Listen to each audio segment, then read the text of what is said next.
Antes, vem para cá. Nós vamos falar desse assunto que vem chocando o Brasil inteiro. O pai que matou o enteado, a esposa, depois pegou a filhinha de 2 anos pelo braço, empurrou no quarto com os 2 corpos, passou a chave e saiu.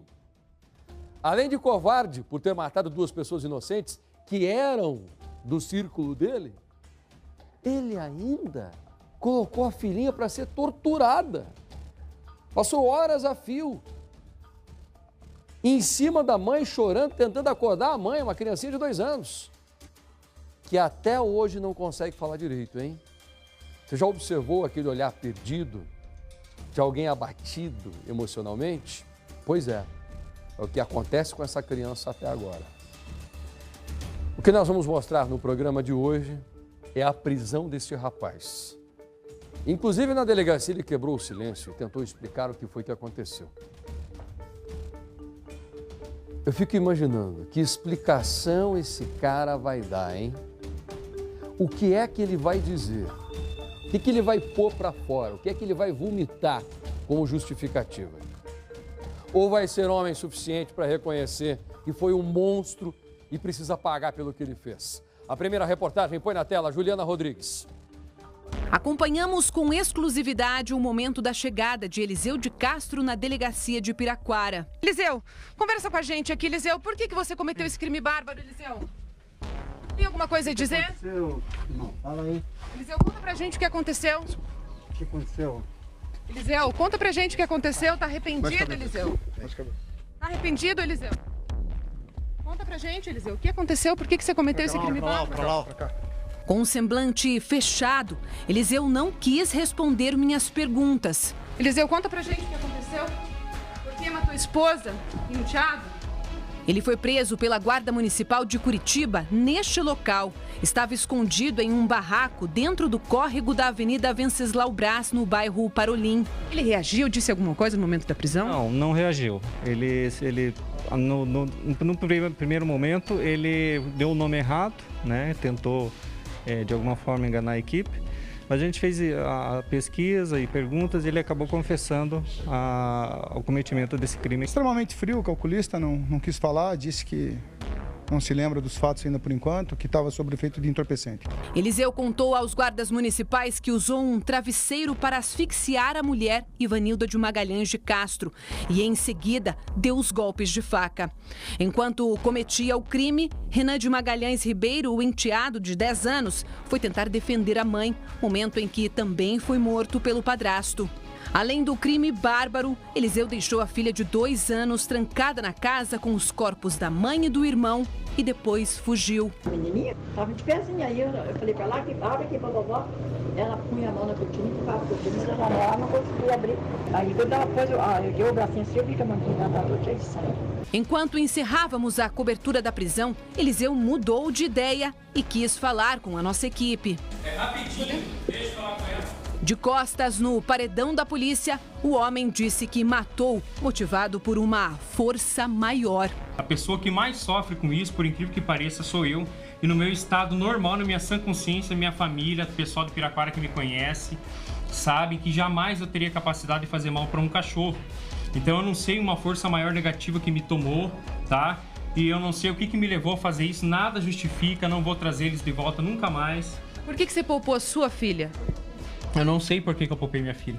Não sei se foi instinto, foi na hora, não sei. Não tenho resposta. Não tenho resposta. Você está arrependido eu tô agora? Completamente arrependido. Eu já falei que o meu preço é a morte. Da delegacia de Piraquara, Eliseu foi transferido para o centro de triagem, onde irá aguardar a audiência de custódia. Se estava ou não em surto, o homem deverá responder por homicídio duplamente qualificado. A caracterizadora talvez do feminicídio, né, que vai com essa agravante, né? Ele fechou a casa e tentou até, de alguma maneira, acho que segundo o levantamento do local, né?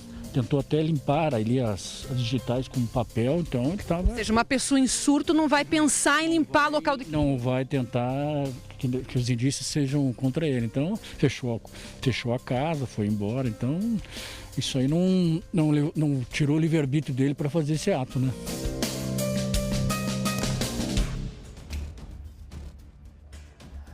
O mais irônico de tudo isso é que o cara usou a primeira justificativa que eu disse aqui na semana passada que ele poderia usar. Você que me acompanha todos os dias sabe disso. Eu falei, tem 3 caminhos aí. Um deles e o mais honroso. Errei. Preciso pagar pelo que eu fiz, porque fui um monstro, fui um carrasco. Realmente não consigo viver em sociedade. Essa é a primeira. E de cada 1 milhão de assassinos, 1 assume. Segunda opção, eu falei para vocês, esse cara diria que usou demais drogas e que por conta disso ele ficou fora dos seus atos e ele agiu porque ele estava sob o efeito das drogas. Só que quando a pessoa diz isso, ela já está assumindo que ela é errada.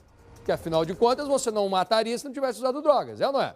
E a terceira opção, que é usada por bandidos inteligentes, por canalhas que pensam, é justamente a que ele falou aqui e que eu alertei. O cara iria colocar a culpa no capeta. Sim, ele é da igreja, a mulher dele evangélica, cantora nas redes sociais, uma mulher de honra ali na comunidade. Então ele conhecia a Bíblia, é ou não é? Conhece. O cara colocou a culpa no capeta, gente. Há uma força negativa tomou conta de mim. Mas e por que você preservou sua filha? Eu acho que por instinto. Quer dizer, a tua força negativa é boazinha, né? Porque a tua força negativa que tomou conta de você acabou poupando a criancinha. Só não poupou a mulher que discutia com você. A mulher que você estava com raiva, essa força negativa não poupou. O menino, quando foi defender a mãe, te provocou raiva, né? Porque era um homem combatendo com outro homem. Aí você ficou com raiva e matou o menino também. Gente, me perdoe. Eu sei que algumas pessoas se compadecem e caem nesse tipo de argumento, eu sei disso. Mas eu não vou ficar com pena desse canalha coisa alguma. O que há?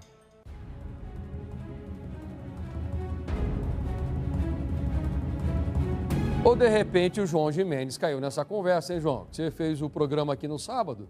Você, inclusive, conseguiu ouvir outras coisas ao vivo. Eu vou recuperar a entrevista que você fez com ele aqui, tá? Eu vou colocar no ar na sequência. Mas deixa eu só te perguntar primeiro. Caiu nessa lábia? Caiu nessa conversa ou não? De jeito nenhum. Isso é uma desculpa para boi dormir, né? Até porque depois do crime, ele estava onde? Estava em um local onde o tráfico de drogas impera, fazendo o quê? Fazendo uso de drogas. Não estava nem aí com a situação. E diga-se de passagem, olha, é muito importante esse detalhe.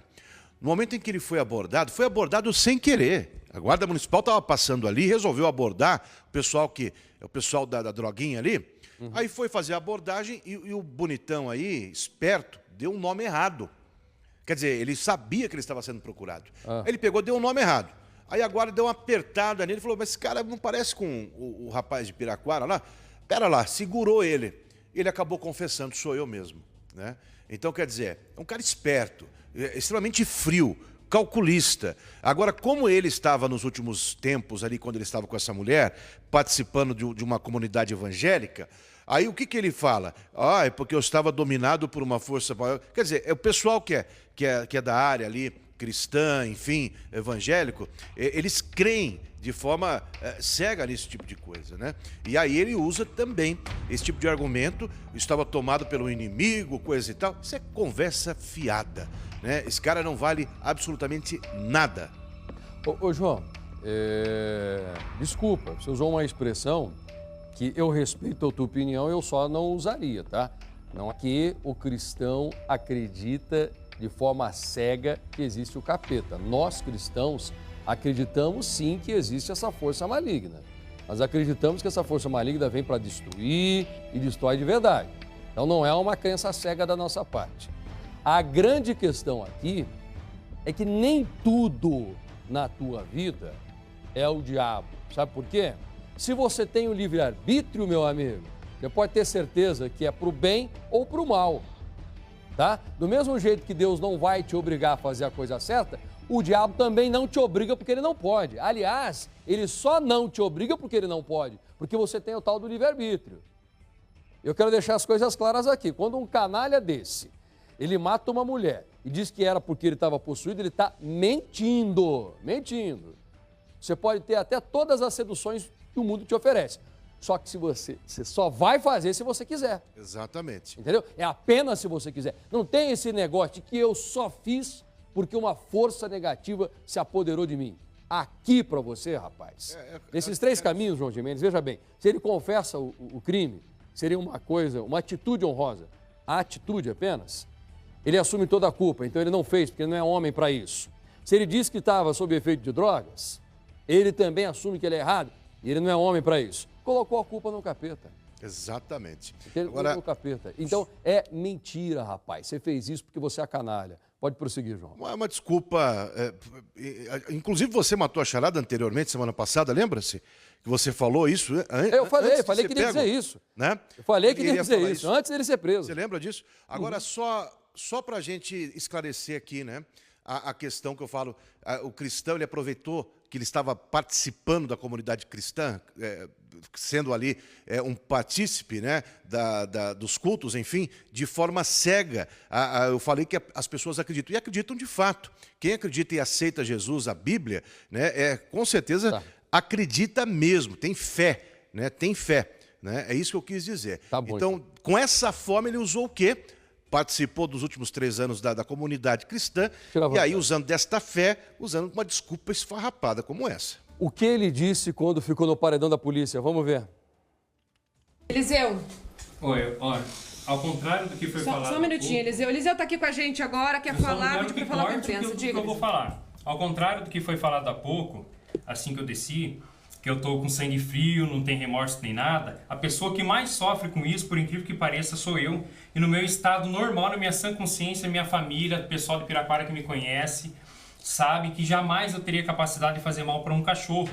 Então eu não sei uma força maior negativa que me tomou, tá? E eu não sei o que me levou a fazer isso, nada justifica, não vou trazer eles de volta nunca mais, tá? Eu tenho uma filha de 2 anos que vai se criar sabendo que na tal época o pai matou a mãe e o irmão, então não tem perdão para mim, tá? Eu não quero que ninguém tenha dó de mim, ninguém me perdoe por nada, só não quero que vocês achem que eu sou sangue frio, que eu fiz isso assim, no meu estado de sã consciência, jamais eu fazeria isso. Tanto é que quando caiu a minha ficha, eu iria tentar sim contra a minha vida. Quando para que mim caiu não a ficha, faz Eliseu? mais sentido nenhum. Quando passou tudo efeito das drogas, foi quando eu estava indo sim para baixo de uma valeta para tirar minha vida, e foi quando um rapaz me encontrou na rua, me apontou, me reconheceu, e os guardas municipais estavam passando próximo, né?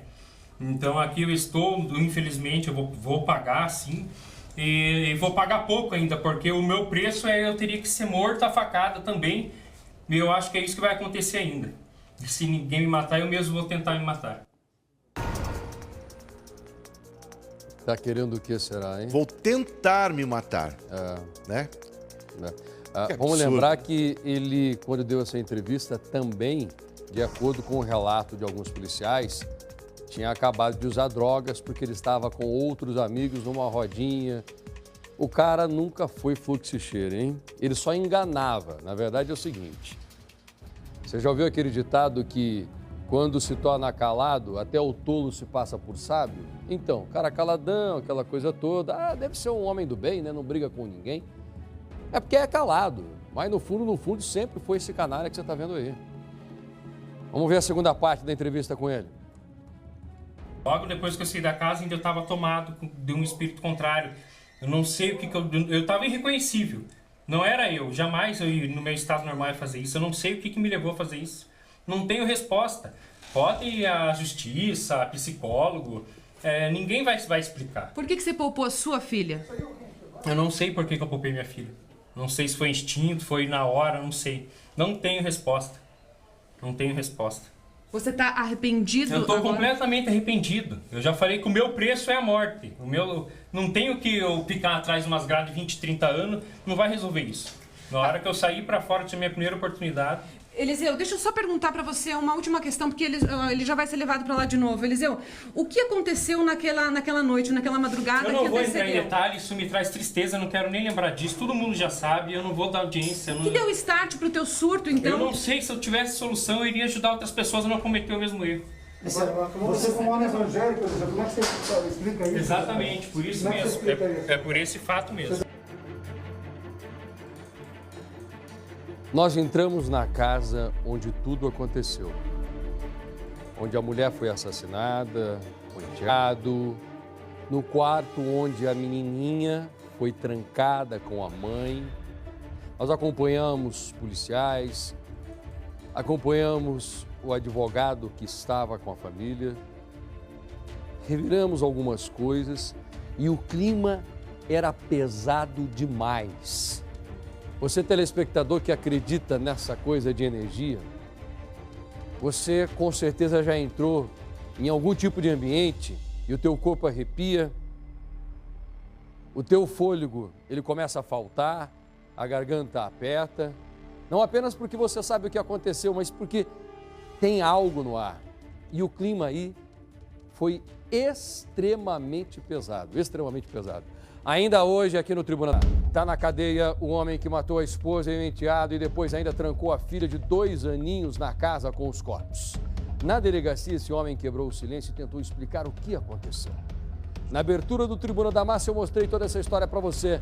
Agora, com novos detalhes, nós vamos entrar na casa onde tudo aconteceu. E o Tribuna da Massa conseguiu conversar com exclusividade com esse rapaz aqui. Põe na tela. Acompanhamos com exclusividade o momento da chegada de Eliseu de Castro na delegacia de Piraquara. Eliseu, conversa com a gente aqui, Eliseu. Por que você cometeu esse crime bárbaro, Eliseu? Tem alguma coisa a dizer? Não, fala aí. Eliseu, conta pra gente o que aconteceu. O que aconteceu? Eliseu, conta pra gente o que aconteceu. Tá arrependido, Eliseu? Tá arrependido, Eliseu? Conta pra gente, Eliseu. O que aconteceu? Por que você cometeu esse crime bárbaro? Com um semblante fechado, Eliseu não quis responder minhas perguntas. Eliseu, conta pra gente o que aconteceu. Por que matou a esposa e o enteado? Ele foi preso pela Guarda Municipal de Curitiba neste local. Estava escondido em um barraco dentro do córrego da Avenida Venceslau Braz, no bairro Parolim. Ele reagiu, disse alguma coisa no momento da prisão? Não reagiu. No primeiro momento, ele deu o nome errado, né? Tentou de alguma forma enganar a equipe, mas a gente fez a pesquisa e perguntas e ele acabou confessando o cometimento desse crime. Extremamente frio, calculista, não quis falar, disse que não se lembra dos fatos ainda por enquanto, que estava sob efeito de entorpecente. Eliseu contou aos guardas municipais que usou um travesseiro para asfixiar a mulher Ivanilda de Magalhães de Castro e, em seguida, deu os golpes de faca. Enquanto cometia o crime, Renan de Magalhães Ribeiro, o enteado de 10 anos, foi tentar defender a mãe, momento em que também foi morto pelo padrasto. Além do crime bárbaro, Eliseu deixou a filha de 2 anos trancada na casa com os corpos da mãe e do irmão e depois fugiu. A menininha estava de pezinha aí, eu falei para lá que abre aqui para vovó. Ela punha a mão na cortina e ficava cortina da janela, não conseguia abrir. Aí quando ela pôs, eu dei o bracinho assim, eu vi que a manguinha estava cheia de sangue. Enquanto encerrávamos a cobertura da prisão, Eliseu mudou de ideia e quis falar com a nossa equipe. Rapidinho, deixa eu falar com ela. De costas no paredão da polícia, o homem disse que matou, motivado por uma força maior. A pessoa que mais sofre com isso, por incrível que pareça, sou eu. E no meu estado normal, na minha sã consciência, minha família, o pessoal do Piraquara que me conhece, sabe que jamais eu teria capacidade de fazer mal para um cachorro. Então eu não sei uma força maior negativa que me tomou, tá? E eu não sei o que me levou a fazer isso, nada justifica, não vou trazer eles de volta nunca mais. Por que você poupou a sua filha? Eu não sei por que eu poupei minha filha. Não sei se foi instinto, foi na hora, não sei. Não tenho resposta. Não tenho resposta. Você tá arrependido agora? Completamente arrependido. Eu já falei que o meu preço é a morte. Da delegacia de Piraquara, Eliseu foi transferido para o centro de triagem, onde irá aguardar a audiência de custódia. Se estava ou não em surto, o homem deverá responder por homicídio duplamente qualificado. A caracterizadora talvez do feminicídio, né? Com essa agravante, né?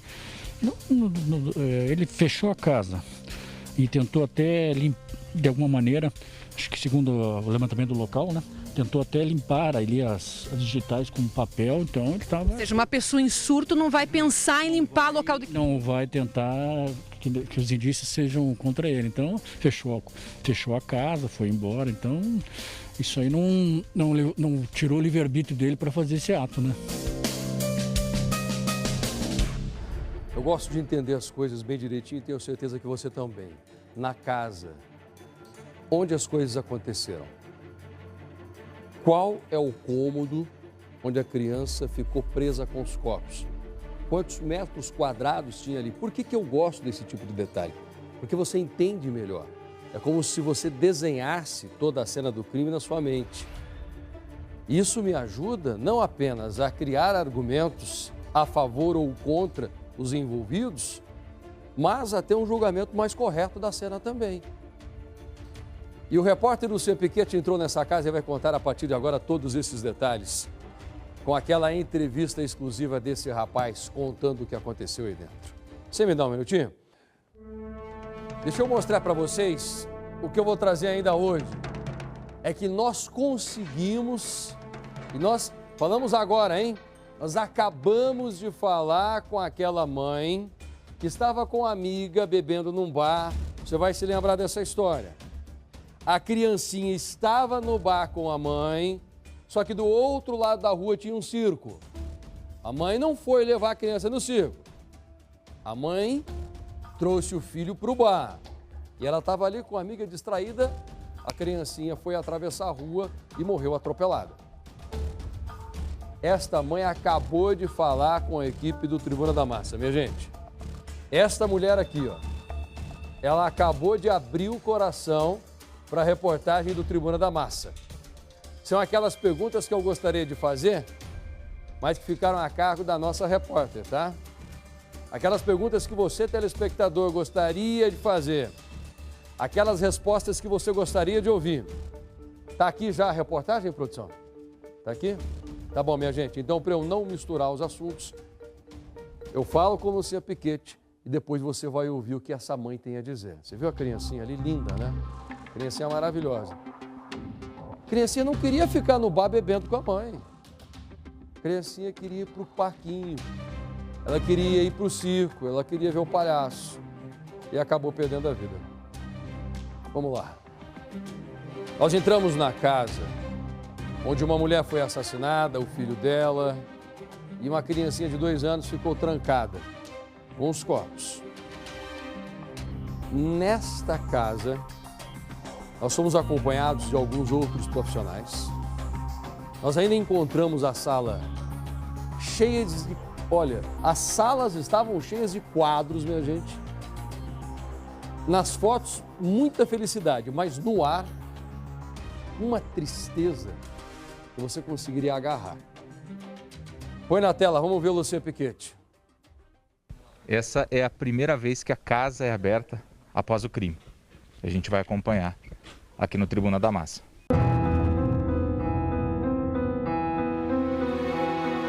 Olha, uma sensação muito estranha, um ar muito pesado aqui nessa casa, um sentimento de tristeza. A gente está aqui na sala, dá só uma olhada na parede aqui, as fotos da família, os 4. Aqui o pequeno Renan, aqui a mãe, o filho e o padrasto. Desse lado a gente tem um órgão que a Vani Magalhães tocava na igreja. A música e a igreja eram a vida dela, olha só. O instrumento musical, aqui o livro, Vani Magalhães na capa, e aqui dentro as partituras dos hinos de louvores e súplicas a Deus. A fiel proteção, Vem Jesus, ó alma errante, entre outros louvores que ela entoava na igreja. E algo que chamou a nossa atenção, e é muito chocante, gente, isso aqui, é o sapatinho do menino, do Renan, de apenas 9 anos, que ele usava para ir na igreja.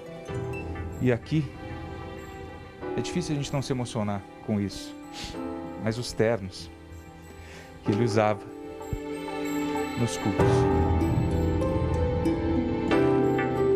As roupas da criança deixam a gente chocada, assim, é algo que eu tenho certeza que você, como profissional, é inédito isso para mim, é muito chocante. Este era o quartinho de Renan, menino que tinha 9 anos de idade. Na cama, uma grande mancha de sangue.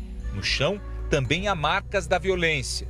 A criança não teve chance de defesa contra um assassino cruel. Que não havia marca nenhuma de sangue de um quarto para o outro, o que leva a crer que ele não tirou a vida desse menor de 9 anos com o intuito de alguma condição de que ele estava prejudicando a agressão contra a mãe. Ele tirou sim, voluntariamente, sem nenhuma justificativa, sem nenhum motivo.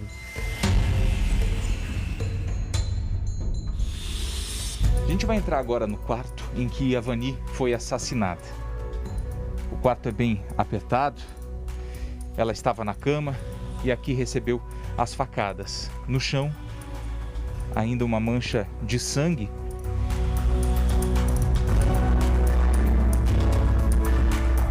Depois de matar Ivanilda de Magalhães de Castro e o enteado Renan de Magalhães Ribeiro, Eliseu de Castro Silva, de 33 anos, trancou a casa e deixou a filhinha de 2 anos presa com os corpos.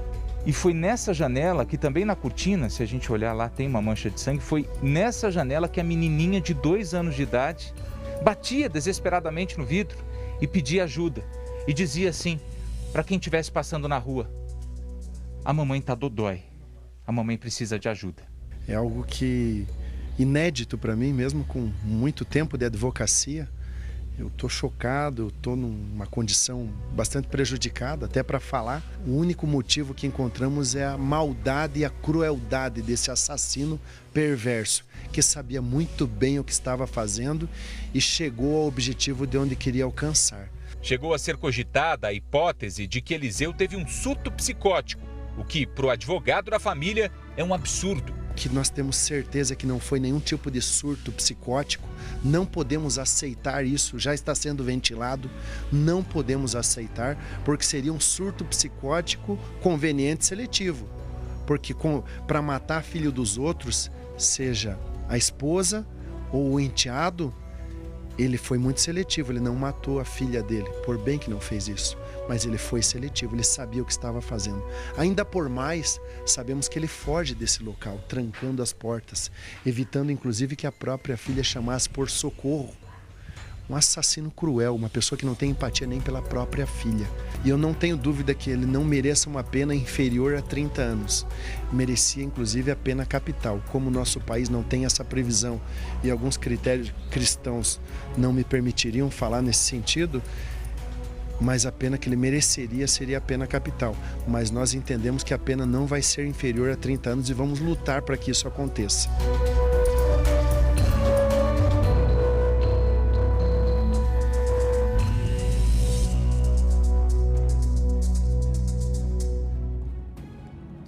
Eu sei que tem muita gente que está chegando agora no Tribuna da Massa. Muito obrigado pela audiência. Você chegando do trabalho, você que colocou no canal 4 neste momento.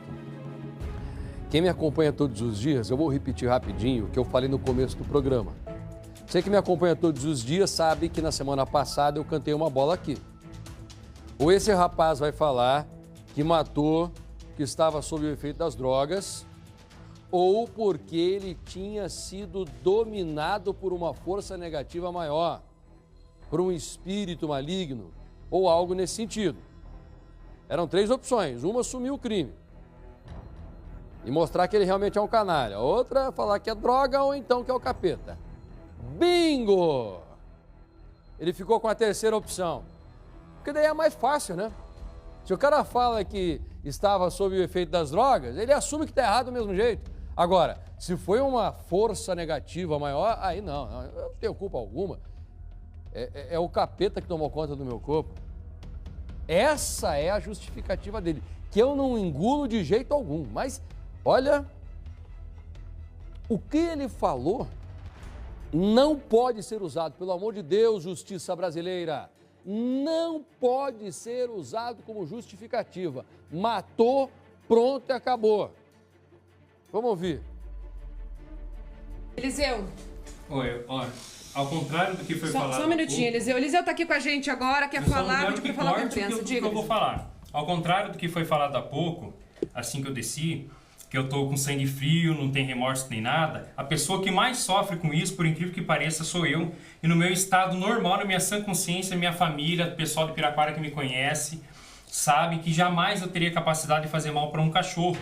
Então eu não sei uma força maior negativa que me tomou, tá? E eu não sei o que me levou a fazer isso, nada justifica, não vou trazer eles de volta nunca mais, tá? Eu tenho uma filha de 2 anos que vai se criar sabendo que na tal época o pai matou a mãe e o irmão, então não tem perdão pra mim, tá? Eu não quero que ninguém tenha dó de mim, ninguém me perdoe por nada, só não quero que vocês achem que eu sou sangue frio, que eu fiz isso assim, no meu estado de sã consciência, jamais eu fazeria isso. Tanto é que quando caiu a minha ficha, eu iria tentar sim contra a minha vida. Quando pra que mim caiu não a ficha, faz Eliseu? mais sentido nenhum. Quando passou todo o efeito das drogas, foi quando eu estava indo sim para baixo de uma valeta para tirar minha vida, e foi quando um rapaz me encontrou na rua, me apontou, me reconheceu, e os guardas municipais estavam passando próximo, né?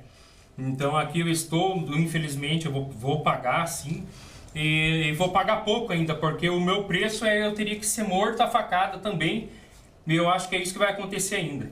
Se ninguém me matar, eu mesmo vou tentar me matar.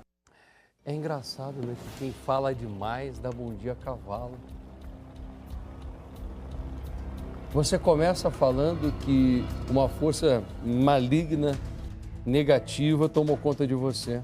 Só que aí depois você diz o seguinte: eu só caí, foi o que você disse, eu vou reproduzir exatamente a sua palavra.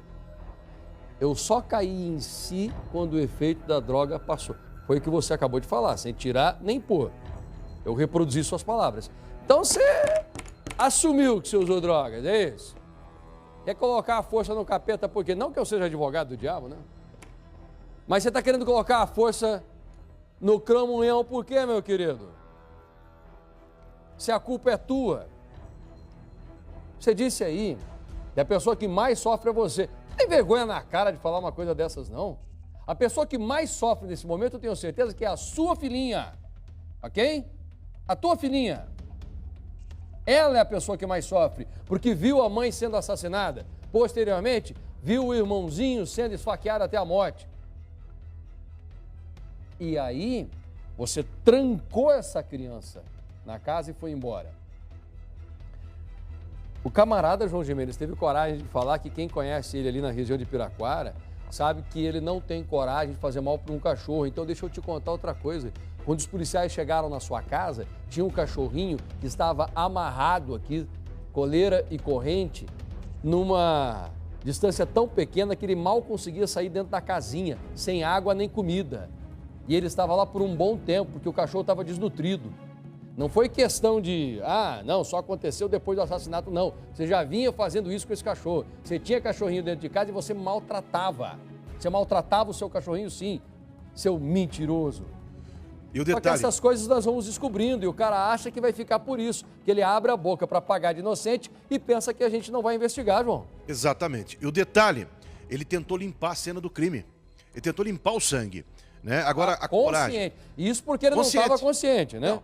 Aí você pensa, né? Ele trancou os 2 corpos ali dentro de um cômodo, colocou a filhinha em cima de 2 aninhos, em cima dos corpos ensanguentados, a criancinha olhando para a mãe, imagine, né? Aí ele trancou a porta e foi tentar limpar a cena do crime. Detalhe, João, detalhe, olha só, a casa, ela tem grade na porta, certo? Tem grade.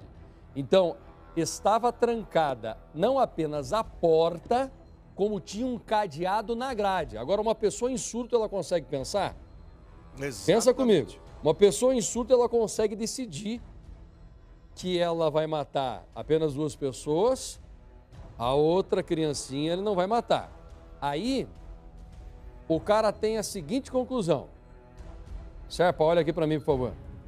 O cara tem a seguinte conclusão. Ele vai fechar a porta e depois ainda passar um cadeado na grade? É muita informação para quem está em surto. Você não estava em surto, né? Coisa alguma, rapaz. Tentar limpar tudo. Agora fica fácil. É como você disse, eu repito aqui as suas palavras. Você falou semana passada, inclusive, né? Olha, esse cara vai ser pego. Nós conversávamos, você falou, ele vai falar o seguinte, né? Aonde que ele participava? De uma comunidade cristã. A mulher, inclusive, era muito atuante. A criancinha, meu Deus do céu, de cortar o coração, o terninho que ela usava para ir na igreja, né? Enfim, tá tudo lá. Ele matou a facadas essa criança, Passaia. Agora, é fácil ele chegar e falar assim, olha, foi por conta do capeta. né? Foi tomado por um troço aí ruim. Quer dizer, vai colar ali no meio dele. Porque para a justiça eu nunca vi ninguém ser absolvido porque falou que cometeu algum assassinato ou assassinatos por conta do diabo. Nunca vi ninguém ser absolvido por isso, viu? Tem um outro trecho. Nos Estados Unidos, há muito tempo, uma pessoa conseguiu provar que estava sob o efeito, tá, João? Do quê? Inclusive tem um filme recente, um filme que está nos cinemas. De espírito? Sim. Sim. E nos Estados Unidos, um rapaz, ele conseguiu provar na justiça, através dos seus advogados, que ele realmente estava sob a possessão de algum outro espírito, e aí ele conseguiu diminuir a pena dele. Foi condenado. 5 anos na prisão, tá? Mas é um exemplo lá dos Estados Unidos. Aqui no Brasil a gente não tem isso ainda. E esse cara aí, desculpa, diante de tudo que nós vimos, o cara lá nos Estados Unidos, para você ter uma ideia, ele só conseguiu provar que durante muito tempo ele vinha tendo manifestações. Ele se contorcia, ele não conseguia dormir. Diferente desse rapaz que está sempre sorrindo e de repente faz uma besteira. É um caso completamente diferente. Ele não vai conseguir se safar aqui, não. Não, usuário de drogas, né? Confesso. Ele confessou, você matou a charada. Ele acabou de confessar que ele estava usando drogas. E agora a culpa é porque ele estava sob um efeito... Não, para. Tem a segunda parte da entrevista dele, vamos ver. Logo depois que eu saí da casa, ainda eu estava tomado de um espírito contrário. Eu não sei o que eu estava irreconhecível. Não era eu. Jamais eu, no meu estado normal, ia fazer isso. Eu não sei o que me levou a fazer isso. Não tenho resposta. Pode ir à justiça, a psicólogo. Ninguém vai explicar. Por que você poupou a sua filha? Eu não sei por que eu poupei minha filha. Não sei se foi instinto, foi na hora, não sei. Não tenho resposta. Não tenho resposta. Você tá arrependido? Eu tô agora? completamente arrependido. Eu já falei que o meu preço é a morte. Não tenho que eu ficar atrás de umas grades de 20, 30 anos, não vai resolver isso. Na hora que eu sair pra fora, que é a minha primeira oportunidade... Eliseu, deixa eu só perguntar pra você uma última questão, porque ele já vai ser levado pra lá de novo. Eliseu, o que aconteceu naquela noite, naquela madrugada? Eu não vou entrar em detalhes, isso me traz tristeza, não quero nem lembrar disso. Todo mundo já sabe, eu não vou... Ok. Vou ficar até o final em cima dessa história, porque esse cara precisa ser condenado. Tá aqui, a entrevista dele foi exclusiva. São 13h14 agora.